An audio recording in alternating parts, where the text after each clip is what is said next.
ॐ स्थापकाय च धर्मस्य सर्वधर्मस्वरूपिणे अवतारवरिष्ठाय रामकृष्णाय ते नमः। जननीं शारदां देवीं रामकृष्णं जगद्गुरुं पादपद्मे तयो श्रित्वा प्रणमामि मुहुर्मुहुः। नमः श्रीयतिराजाय विवेकानन्दसूरये सच्चित्सुखस्वरूपाय स्वामिने तापहारिणे।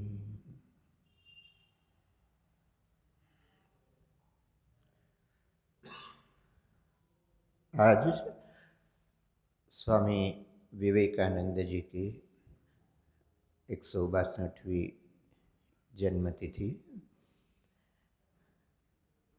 अंग्रेजी कैलेंडर के हिसाब से तो पिछले महीने 12 जनवरी को स्वामी विवेकानंद जी का जन्मदिन मनाया जाता है। हमारे आश्रम में भी मनाया गया था युवा दिवस के रूप में, परंतु जैसे कि आश्रम की परंपरा है, भारतीय तिथि के हिसाब से आज स्वामी जी के जन्मतिथि है और बहुत सुबह से ही हम विभिन्न कार्यक्रमों के माध्यम से स्वामी विवेकानंद को याद करने का, उनकी विशेष पूजा करने का और किसी न किसी माध्यम से स्वामी विवेकानंद की स्मृतियों को अपने बीच में संजो कर रखने का प्रयास हम लोग कर रहे हैं। अभी अभी विशेष पूजा और हवन भी समाप्त हुआ। अब समय है थोड़ा सा स्वामी विवेकानंद जी के जीवन और उपदेश पर थोड़ी चर्चा करने का। वैसे तो विवेकानंद जी के बारे में कहने को इतना अधिक है कि कई दिनों तक हम चर्चा कर सकते हैं, परंतु हम थोड़ी देर के लिए कुछ विशेष बातों पर विचार करने का प्रयास करेंगे। एक बात मन में स्वाभाविक रूप से उठती है कि एक व्यक्ति करीब 162 वर्ष पूर्व जिसने जन्म लिया, क्या कारण है कि आज भी हम उन्हें याद करते हैं? ऐसे तो दुनिया में सैकड़ों लाखों मनुष्य प्रतिदिन जन्म लेते हैं।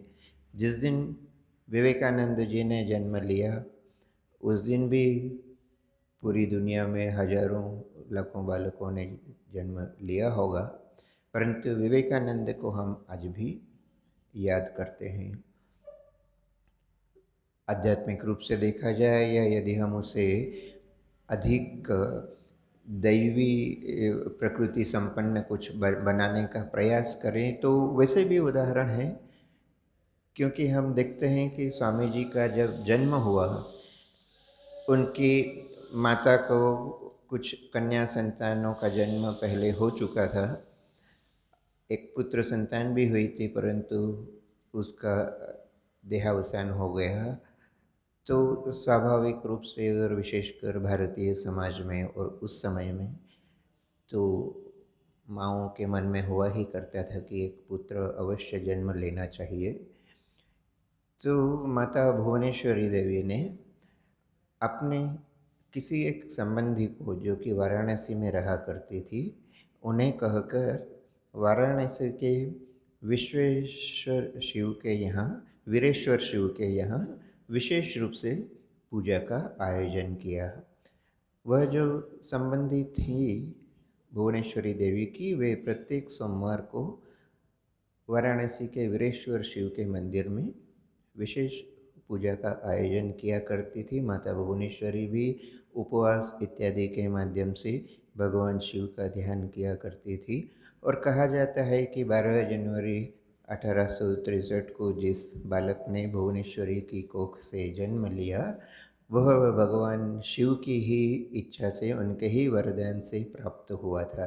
इसलिए बालक का बचपन का नाम भी वीरेश्वर रखा गया था। हालांकि उसके बाद में उसे नरेंद्र के नाम से ही हम अधिक जानते हैं। तो यह तो एक दैवीय संयोग कहा जा सकता है, परंतु इससे भी अधिक यदि हम देखें, स्वयं श्री रामकृष्ण देव नरेंद्र के जन्म के बारे में एक अलौकिक घटना बताया करते थे। रामकृष्ण देव कहते थे कि एक बार समाधि अवस्था में उनका मन इस स्थूल जगत से ऊपर उठते उठते और इस स्थूल जगत को पार कर गया, सूक्ष्म जगत में प्रविष्ट हुआ। उस सूक्ष्म जगत का भी अतिक्रमण करते हुए वह मन बहुत उच्च अवस्था में पहुंच गया। और रामकृष्ण देव वर्णना करते हैं बड़े सुंदर ढंग से कि मन एक ऐसे लोक में पहुंच गया कि जहाँ देवी देवताओं का भी वास, देवी देवताओं का भी प्रवेश वर्जित था। ऐसे एक क्षेत्र में जाकर रामकृष्ण देव देखते हैं कि 7 ऋषि गंभीर समाधि में मग्न और उनके चेहरे से मानो प्रेम, करुणा और वात्सल्य का भाव टपक रहा हो, ऐसे 7 ऋषि वहाँ पर बैठे हुए हैं। और फिर एक छोटा बालक कहीं से आकर एक ऋषि के गले में अपनी नन्ही बाहें डालकर कहता है कि मैं जा रहा हूँ, तुम्हें भी मेरे पीछे आना होगा। व्याख्या करने वाले कहा करते हैं कि वह छोटा बालक और कोई नहीं, स्वयं श्री रामकृष्ण देव थे। और जिन ऋषि को उन्होंने आह्वान किया, उन सब 7 ऋषियों में से, उन सप्तर्षियों में से जिस ऋषि का आह्वान किया, वही तत्पश्चात नरेंद्र के रूप में इस जमीन पर, इस धरा पर जन्म ग्रहण करता है। तो इस प्रकार की अलौकिक घटना हम नरेंद्र के यानी स्वामी विवेकानंद से के जन्म से संपर्क में, उनके संबंध में हम पाते हैं।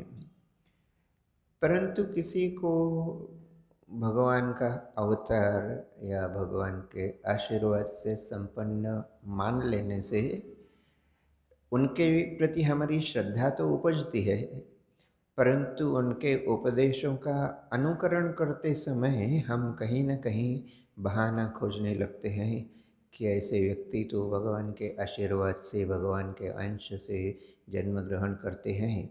हमारे जैसे सामान्य मनुष्यों के लिए तो उनका अनुसरण करना कठिन हो सकता है। हमारे लिए संभव नहीं है कि हम रामकृष्ण या विवेकानंद या इस प्रकार के जो भी महापुरुष दुनिया के किसी भी कोने में जन्म ग्रहण करते हैं, उनका अनुसरण करना हमारे लिए संभव नहीं होगा, क्योंकि हम तो किसी देवता के अंश नहीं हैं, हम तो किसी के अवतार नहीं हैं। ऐसा भाव मन में आ ही सकता है। तो हम विवेकानंद को एक सामान्य मनुष्य के रूप में भी यदि याद करने का प्रयास करें तो लगता है कि उनके जीवन से सीखने लायक बहुत कुछ हो सकता है। बहुत कुछ। विवेकानंद के इतने पक्ष है। विवेकानंद सन्यासी थे, विवेकानंद वक्ता थे, विवेकानंद गायक थे, विवेकानंद संगीतज्ञ थे, विवेकानंद देश प्रेमी थे, विवेकानंद चिंतक थे, लेखक थे, कवि थे, बहुत अच्छे खिलाड़ी थे। विभिन्न आयाम थे स्वामी विवेकानंद के व्यक्तित्व के। और किसी भी एक दिशा में यदि स्वामी विवेकानंद अपने जीवन का गठन करते तो जिसे सामान्य रूप से हम संसार में एक सफल व्यक्ति कहते हैं, ऐसा सफल व्यक्ति बनना उनके लिए बहुत संभव था। वे जीवन के किसी भी क्षेत्र में यदि जाते, वैसे भी हम देखें उनके शैक्षणिक योग्यता के हिसाब से भी, तो उनके पिताजी बहुत अच्छे वकील थे। काफ़ी पैसा और नाम और यश उन्होंने कमाया था। और स्वयं स्वामी विवेकानंद ने भी लॉ की, कानून की पढ़ाई प्रारंभ तो की थी, समाप्त नहीं की, वह अलग बात है। परंतु उनकी विद्वत्ता को देखते हुए इस बात में कोई संशय नहीं कि यदि एक वकील के रूप में भी यदि वे जीवन यापन करते तो संसार की दृष्टि में एक सफलतम व्यक्ति होते। बहुत सा नाम, बहुत सा पैसा, बहुत सा यश उनके उनके भाग्य में आ सकता था। परंतु इन सब विविध प्रतिभाओं के होते हुए भी उन्होंने संन्यास का पथ ग्रहण किया और जीवन के बहुत वर्षों के पश्चात उन्होंने एक पत्र लिखा था। संभवतः मैसूर के महाराजा को लिखा गया पत्र था। बहुत सुंदर पत्र है और उसके अंतिम चरण में स्वामी जी लिखते हैं कि हे राजन, यह जो चकाचौंध पूर्ण जीवन है यह क्षणभंगुर है। वास्तव में तो वही व्यक्ति जीते हैं जो दूसरों के लिए जीते हैं, बाकी सब तो जीवन मृत है, बाकी सब तो जीते हुए भी मान लो मुर्दे के समान है। ये एक बहुत प्रसिद्ध एक वाक्य है स्वामी विवेकानंद के जीवन का। मूल रूप से उन्होंने जो चिट्ठी में लिखा था, this life is transient, the vanities of life, this life is very short, the vanities of life are transient, they alone live who live for others, the rest are more dead than alive। तो जीवन जो क्षणभंगुर है वही वास्तव में जीते हैं जो दूसरों के लिए जीते हैं, बाकी सब तो जीते हुए भी मानो मुर्दे के समान है। यह स्वामी विवेकानंद का एक छोटा सा वाक्य लेकर भी यदि हम स्वामी विवेकानंद के जीवन को पढ़ने समझने का प्रयास करें, इसी को यदि हम अपने जीवन में लाने का प्रयास करें तो भी हमारे जीवन में हम काफ़ी कुछ समृद्ध हो सकते हैं। अब देखिए, बचपन में ही छोटा सा बालक नरेंद्र मुश्किल से 6-7 वर्ष की उम्र रही होगी, निश्चित रूप से 8 वर्ष से भी कम की उम्र रही होगी। बाजार में जा रहा है और अचानक शोर सुनकर देखता है कि एक तेज दौड़ती हुई घोड़ा गाड़ी आ रही है। घोड़ों पर से चालक का नियंत्रण जा चुका है, घोड़े चालक के नियंत्रण से बाहर है और ऐसे अवस्था में उस गाड़ी के सामने यदि कोई आता है तो उसके कुचले जाने की, उसके आहत होने की पूरी संभावना है। और सिर्फ संभावना ही नहीं, आशंका ही नहीं, देखा जाता है कि सचमुच में एक छोटा बालक सड़क पर अपनी माँ से बिछुड़कर खड़ा हुआ है और आसपास के सारे लोग खड़े होकर चिल्ला रहे हैं क्योंकि उस दौड़ती हुई अनियंत्रित घोड़ा गाड़ी के सामने जाने का भी कोई साहस नहीं कर पा रहा है और इस तरफ इस बच्चे के कुचले जाने का भी भय लोगों को है। तो सभी किंग कर्तव्य विमूढ़ होकर खड़े हैं, चिल्ला रहे हैं, कोई सहायता के लिए आगे नहीं आ रहा है।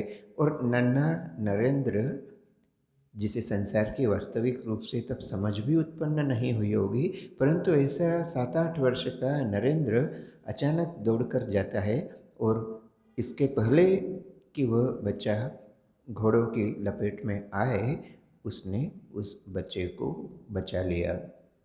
इस कम उम्र में ही वह जो स्वामी जी के जीवन का जो मंत्र हम देखते हैं वही जीते हैं जो दूसरों के लिए जीते हैं। इतने कम उम्र में भी नरेंद्र को उस समय किसी ने उपदेश नहीं दिया, नरेंद्र को उस समय किसी ने प्रोत्साहित नहीं किया कि वह किसी की जान बचाए, परंतु फिर भी छोटा बालक नरेंद्र जानता है कि ऐसी परिस्थिति में उसे क्या करना चाहिए।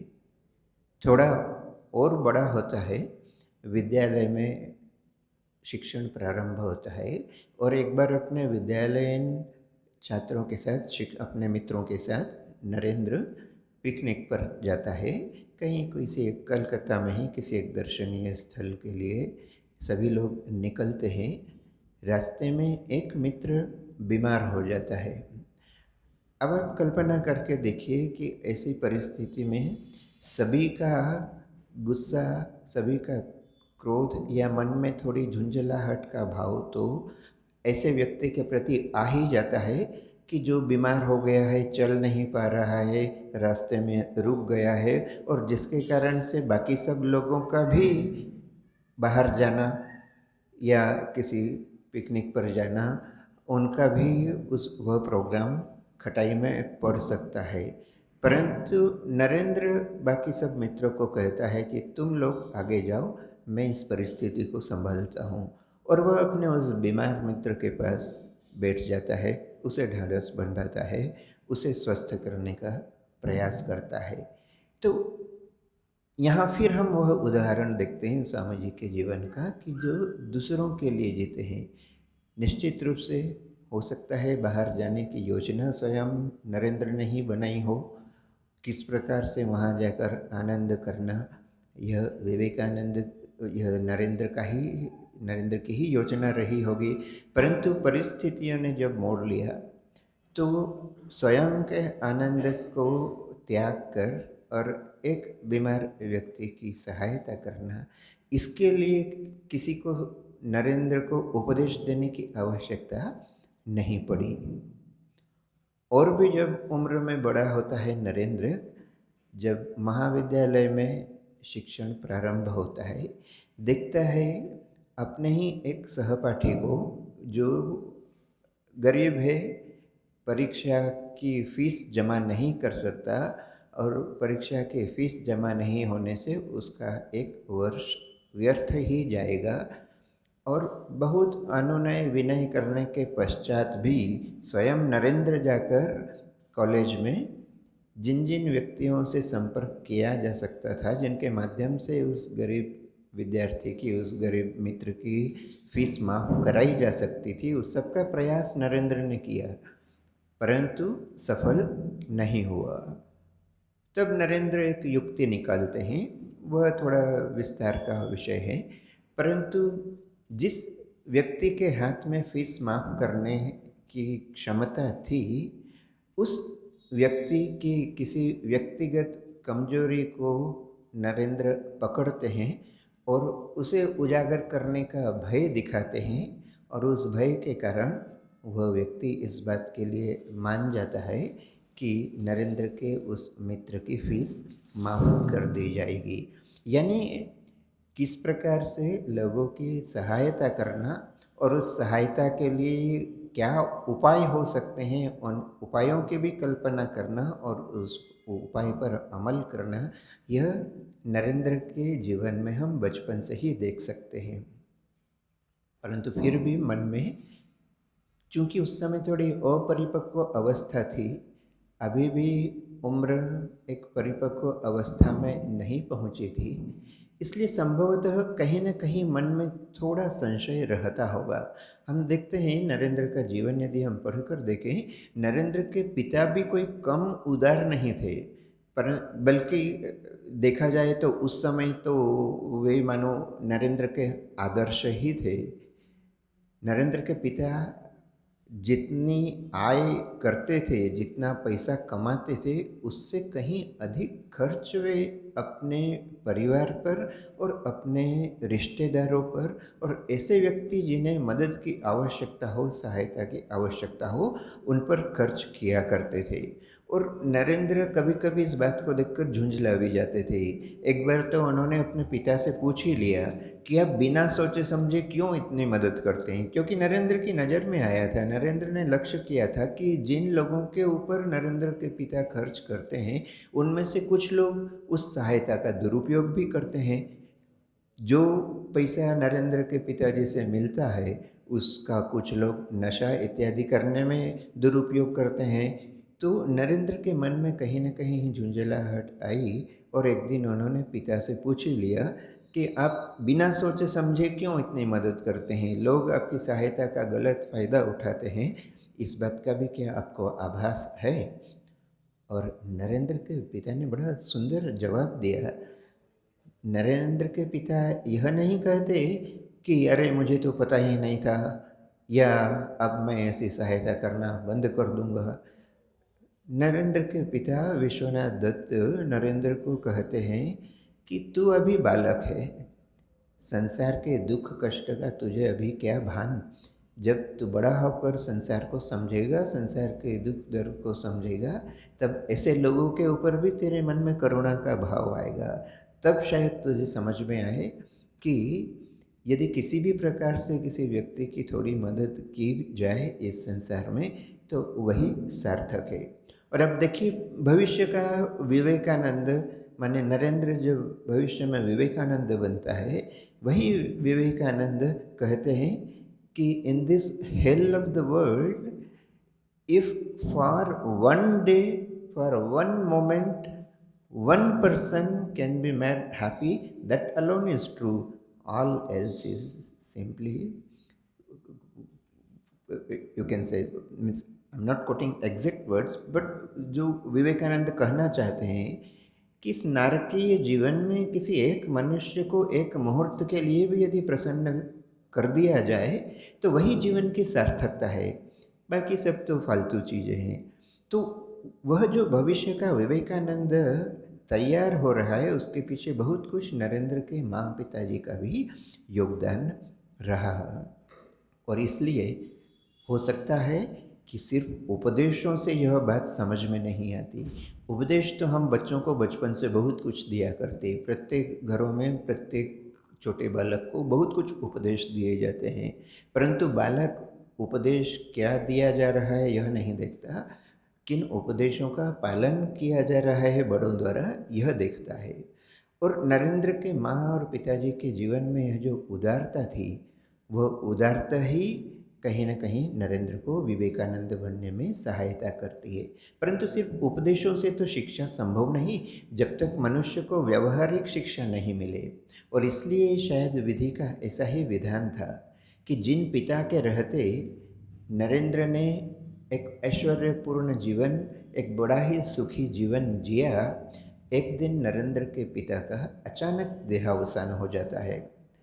आजकल की भाषा में जैसे हार्ट अटैक कहते हैं, ऐसा ही कुछ हुआ। और उस दिन संयोग की बात, नरेंद्र भी अपने मित्रों के साथ कहीं गया हुआ था, रात में घर भी नहीं लौटा था, मित्रों के साथ ही कलकत्ता शहर में कहीं गया हुआ था नरेंद्र। और लगभग आधी रात को उसका एक मित्र आकर कहता है कि तुम्हारे पिताजी की तबीयत बहुत खराब है, और नरेंद्र घर लौटते हैं तब देखते हैं कि तब तक पिता का देहावसान हो चुका होता है। यह स्वामी विवेकानंद के जीवन का एक बहुत ही महत्वपूर्ण अंश कहा जा सकता है। सैद्धांतिक जीवन और व्यवहारिक जीवन का अंतर यहाँ से नरेंद्र को समझ में आता है। कल तक जिन पिता की आय का स्रोत जानने का नरेंद्र ने कभी प्रयास नहीं किया, परंतु उस पैसों से अपने जीवन में भरपूर आनंद का उपभोग किया। पिता की जिस आय पर उन्होंने अपने परिवार और बहुत से रिश्तेदारों इत्यादि को पिता की उस आय का उपभोग करते देखा, जीवन में कभी धन की कमी को महसूस नहीं किया। ऐसे नरेंद्र के लिए पूरी पृथ्वी, पूरी दुनिया, पूरा संसार मानो एक दिन में ही बदल गया। पिता की मृत्यु का सूतक भी समाप्त नहीं हुआ था और बहुत से लोग कर्ज लौटाने के लिए ताकीद करने लगे। नरेंद्र को या परिवार में किसी को पता भी नहीं था कि पिता के ऊपर कर्ज का कोई बोझ है, और उन 12-13 की दिनों की अवधि समाप्त होने से पहले ही बहुत से लोग आकर पैसा मांगने लगे। बहुत जल्दी ही जिस भवन में नरेंद्र का जन्म हुआ, नरेंद्र पल कर बड़ा हुआ, उस भवन को खाली करने तक की नौबत आ गई। लोगों ने उस घर से भी निकालने की पूरी तैयारियां कर ली। कोर्ट में मामला चलने लगा, केस चलने लगा। घर में पैसा, संचित पैसा कुछ भी नहीं, क्योंकि पिता जितना कमाते थे उतना ही व्यय कर देते थे। संचित धन कुछ भी नहीं, धन संपत्ति के नाम पर जो भवन था वह भी हाथ से निकलने को था। और विवेकानंद का जीवन यदि हम पढ़कर देखें, वह एक ऐसा समय गया है कि जब नरेंद्र सुबह उठकर देखते थे कि आज घर में खाने के लिए कुछ भी नहीं है, और इसलिए वे अपनी माँ से झूठा वादा करके निकल जाते हैं, झूठी बात कहकर निकल जाते हैं। जो व्यक्ति भविष्य में सच बोलने का उपदेश देता है वह भी झूठ बोलने के लिए बाध्य है, परंतु इस झूठ के पीछे भी वही जिस बात पर हम चर्चा कर रहे थे कि दूसरों के लिए वही जीता है जो दूसरों के लिए जीता है, जिस मूल सूत्र को हम पकड़कर और नरेंद्र का, विवेकानंद का जीवन समझने का प्रयास कर रहे हैं। नरेंद्र समझते थे कि आज घर में खाने का अभाव है, यदि आज घर में खाना नहीं खाऊं तो कम से कम उतना खाना जो बचेगा वह मेरी माँ के लिए और मेरे छोटे भाइयों के लिए कहीं ना कहीं पर्याप्त होगा। कम से कम यदि मैं मेरे हिस्से को यदि त्याग दूं तो मेरी माँ और छोटे बच्चे थोड़ा और अधिक भोजन प्राप्त कर सकेंगे। यह विचार करके नरेंद्र झूठ बोलते हैं कि आज मुझे किसी के घर में निमंत्रण है, आज मुझे किसी मित्र ने बुलाया है, या आज मुझे किसी विवाह में सम्मिलित होना है, कहकर नरेंद्र घर से निकल जाते हैं। और देखिए, बहुत सी चीज़ें जो हमें इस दुनिया में समझ में नहीं आती। जो व्यक्ति अगले 8-10 वर्षों के पश्चात अपनी विद्वत्ता के आधार पर संपूर्ण विश्व को चमत्कृत करने वाला था, जिसके बारे में हार्वर्ड यूनिवर्सिटी के एक प्रोफेसर कहते हैं कि हमारे अमेरिका के सारे प्रोफेसर एक तरफ यदि रख दिए जाए तो उन सबसे भी अधिक भारी पड़ेगा एक अकेला विवेकानंद। ऐसी योग्यता का व्यक्ति, ऐसी योग्यता का युवक नरेंद्र इन कठिन परिस्थितियों में अपने घर वालों की मदद करने के लिए एक सामान्य छोटी सी नौकरी खोजने के लिए कलकत्ता की गलियों गलियों में घूमते हैं, इस ऑफिस से उस ऑफिस तक जाते हैं, परंतु उन्हें सब जगह अयोग्य करार दिया जाता है। एक छोटी सी नौकरी तक उनके नसीब में नहीं थी, इतने अयोग्य वे समझे जाते थे। आप कल्पना करके देखिए कि बचपन से जिसने गरीबी देखी नहीं, बचपन से जिसने भूख का कष्ट क्या होता है यह देखा नहीं, ऐसा युवक अचानक एक दिन में जिसकी दुनिया बदल गई हो, जो घर में अन्न का अभाव देखता है, अपनी माँ अपने छोटे भाइयों को अर्थाभाव से और बिना खाए तकलीफ उठाते देखता है, जिसके हाथ से वह मकान भी निकलने को है जहाँ वह जन्मा और बड़ा हुआ था, न उसे एक नौकरी मिल रही है, न कोई सहायता करने वाला है। ऐसी अवस्था का अनुभव यदि नरेंद्र को नहीं हुआ होता तो कहना मुश्किल है कि भविष्य का विवेकानंद, वो जो जनसाधारण के लिए सोचता है, जिसके मन में लोगों के दुख कष्ट का जो एक रिसाव था, जो एक कष्ट था, वह जो दिखाई देता है, वह विवेकानंद कितना समझ पाते यदि इन कठिन दिनों को नहीं देखा होता। और इन्हीं परिस्थितियों में या इस कठिन परिस्थिति के पहले ही उनका श्री रामकृष्ण देव से मिलन होता है। श्री रामकृष्ण देव से मिलने के पश्चात उनके मन में श्री रामकृष्ण देव के प्रति श्रद्धा तो उपजती ही है, वे श्री रामकृष्ण देव को अपना आध्यात्मिक गुरु भी मानने लगते हैं, परंतु आध्यात्मिक क्षेत्र में विवेकानंद या नरेंद्र जिस खोज में थे, वह खोज श्री रामकृष्ण के पथ से अलग पथ था।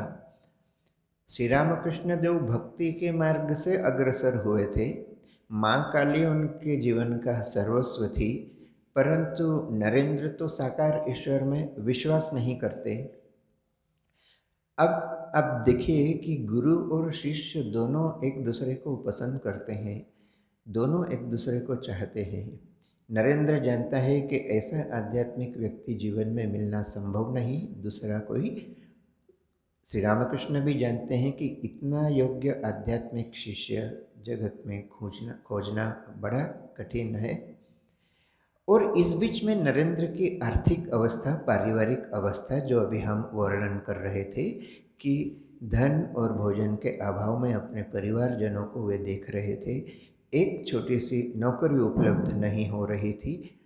और ऐसे में जब कठिन परिस्थितियाँ आती है तब अच्छे से अच्छा मनुष्य भी टूट जाता है, वह भी अपने विचारों में परिवर्तन करने के लिए बाध्य होता है।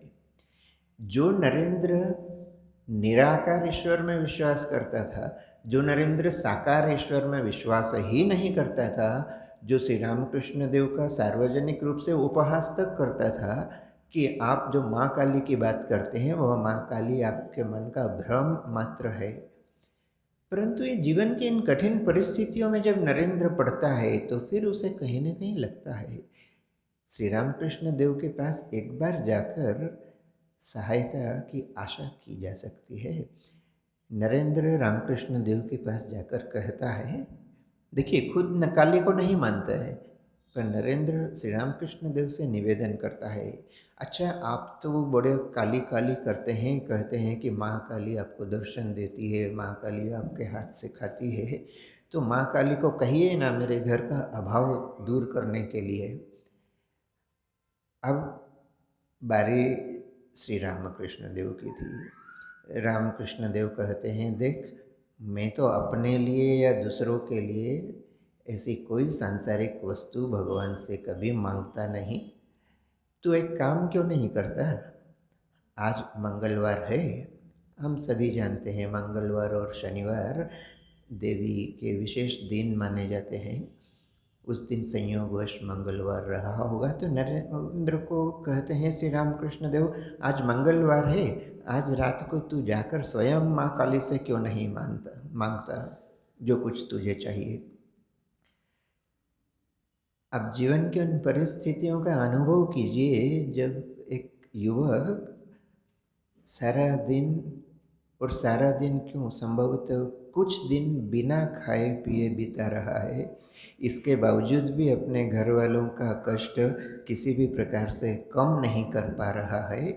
और जो कल तक साकार ईश्वर में विश्वास नहीं करता था, आज अपने परिवार के लोगों का कष्ट दूर करने के लिए स्वयं श्री रामकृष्ण देव के पास जाकर कहता है कि आप माँ काली से सहायता की प्रार्थना कीजिए।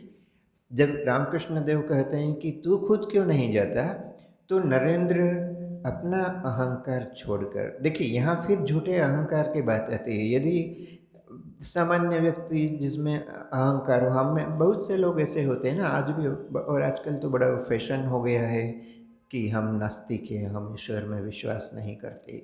ऐसे व्यक्ति तभी तक नास्तिक रहते हैं तब तक जीवन में खाने पीने की सुविधा हो। जहाँ थोड़ा कष्ट आया कि अच्छे से अच्छे मनुष्य आस्तिक बन जाते हैं। नरेंद्र भी यहाँ अपने अहंकार को आड़ में नहीं आने देता। अपने परिवार वालों के लिए वह माँ काली के पास जाकर प्रार्थना करने के लिए स्वीकृत होता है। यही नरेंद्र अपने एक दूसरे मित्र को, स्वामी ब्रह्मानंद जी, इधर कहीं फोटो पर,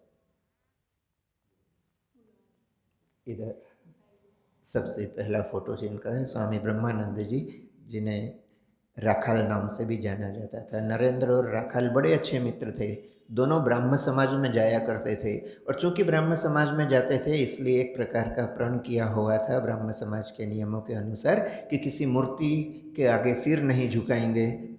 और एक दिन दक्षिणेश्वर में नरेंद्र ने राखाल को देखा कि राखाल काली मंदिर में जाकर माँ काली को प्रणाम कर रहे हैं। और नरेंद्र बड़ा भड़क जाते हैं। नरेंद्र बड़ा नाराज होकर और राखाल की बड़ी भर्त्सना करते हैं कि तुम झूठे हो, तुम मिथ्यावादी हो, तुम वहाँ तो प्रण किया था कि मूर्ति के आगे सिर नहीं झुकाओगे। और राखाल बेचारे थोड़े नरम स्वभाव के थे, थोड़े सहम जाते हैं, नरेंद्र से थोड़ा दूर दूर रहने लगते। आज वही नरेंद्र अपने परिवार वालों का दुख दूर करने के लिए, प्रार्थना करने के लिए माँ काली के पास जाने के लिए राजी होते हैं। परंतु एक तरफ आदर्श है, एक तरफ जीवन की वास्तविकता है। जीवन का जो व्यवहारिक कष्ट है वह उन्हें माँ काली के पास जाने के लिए मजबूर करता है, परंतु जीवन का जो आदर्श है वह अपने आदर्श से, अपने ध्येय से उन्हें च्युत, उससे अलग नहीं होने देता। माँ काली के पास जाते तो हैं रात को, और बड़ा अद्भुत संयोग, पहली ही बार गए हैं और माँ काली का दर्शन भी हो जाता है।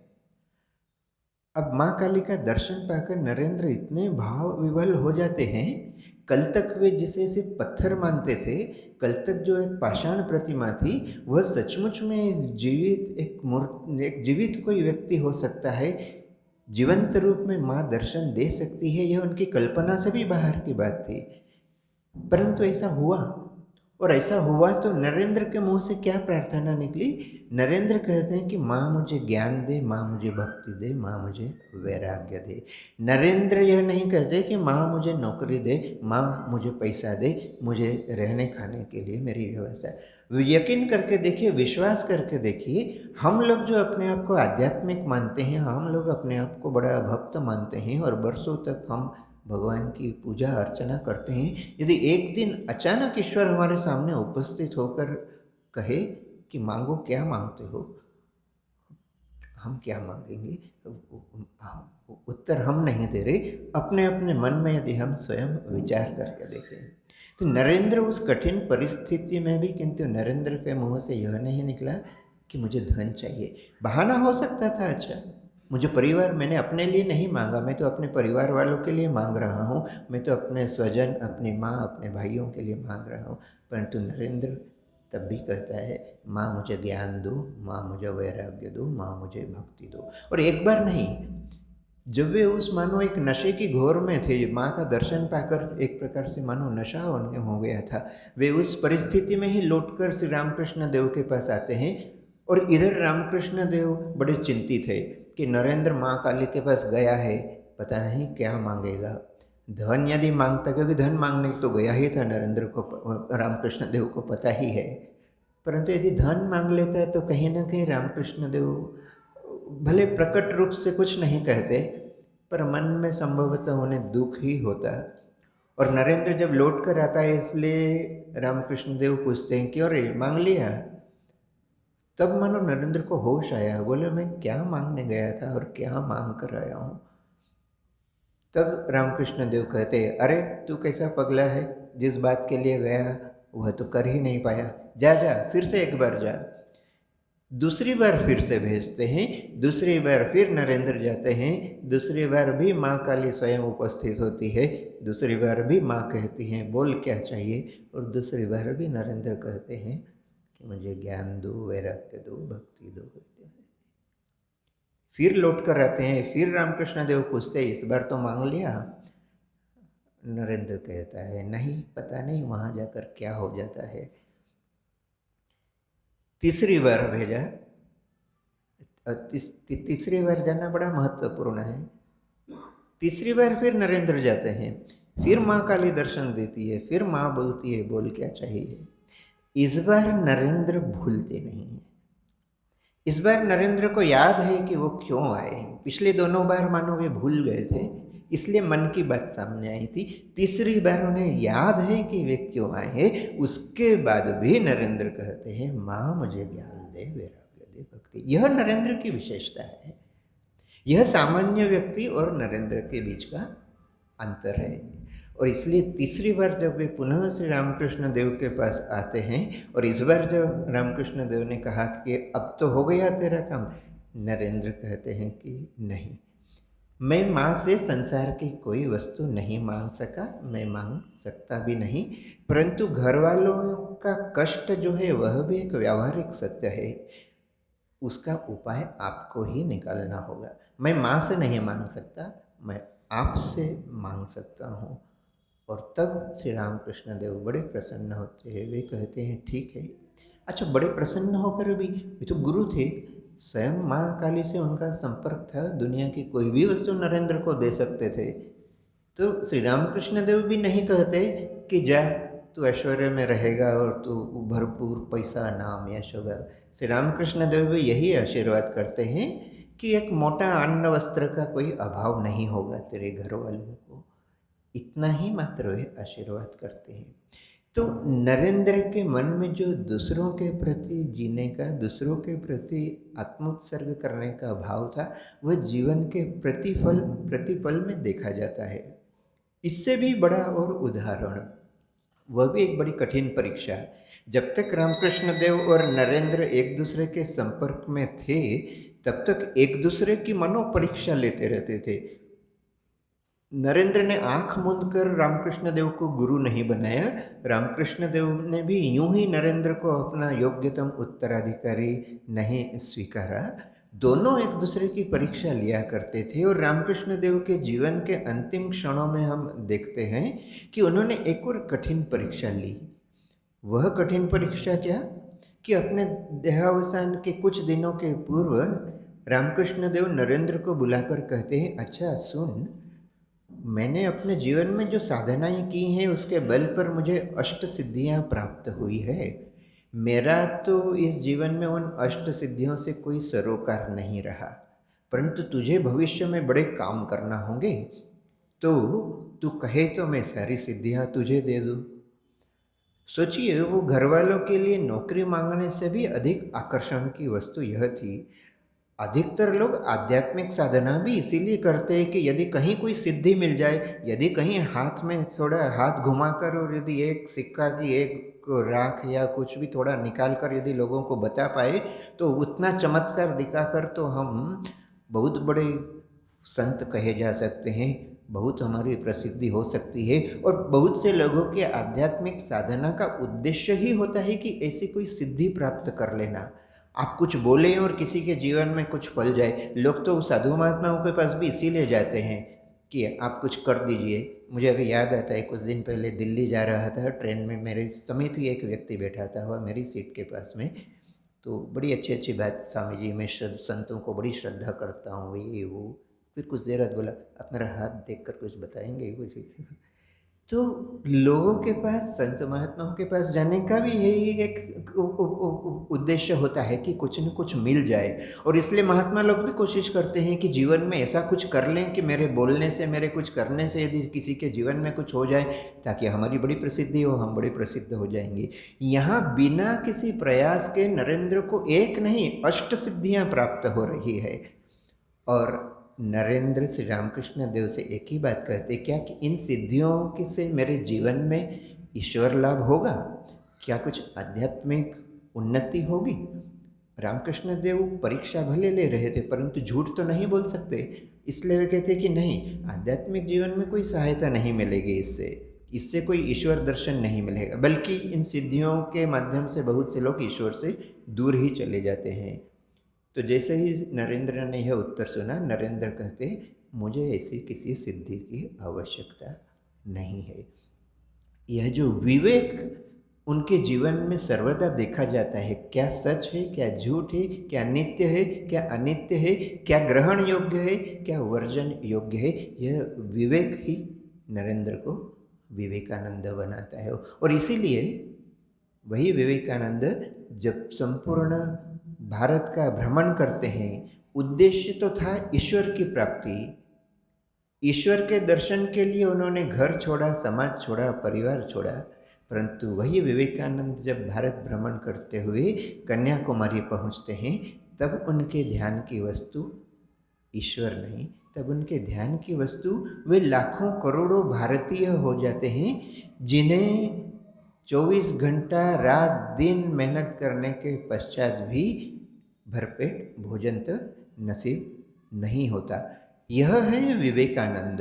और फिर इन लोगों की समस्याओं का समाधान कैसे हो, उस समाधान को खोजते हुए विवेकानंद अमेरिका चले जाते। बड़ी लंबी कहानी है, बहुत सी बातें हैं, पर संक्षेप में जो हम जिस विषय पर चर्चा कर रहे थे कि वही जीते हैं जो दूसरों के लिए जीते हैं। यह जो सूत्र नरेंद्र के जीवन में, विवेकानंद के जीवन में बचपन से देखा जाता है, वह उस परिपक्व अवस्था में जब वे आध्यात्मिक साधक बन चुके हैं, जब जीवन में गुरु के रहते रहते एक बार निर्विकल्प समाधि का भी लाभ ले चुके हैं, और उस निर्विकल्प समाधि में हमेशा डूबे रहने का उद्देश्य लेकर वे जो घर त्याग करते हैं, परंतु लाखों करोड़ों भारतीयों, लाखों करोड़ों गरीबों की चीख, उनकी पुकार, उनका कष्ट, उनकी भूख उन्हें उस निर्विकल्प समाधि के पथ पर आगे बढ़ने के बजाय उन लोगों के लिए काम करने की प्रेरणा देती है।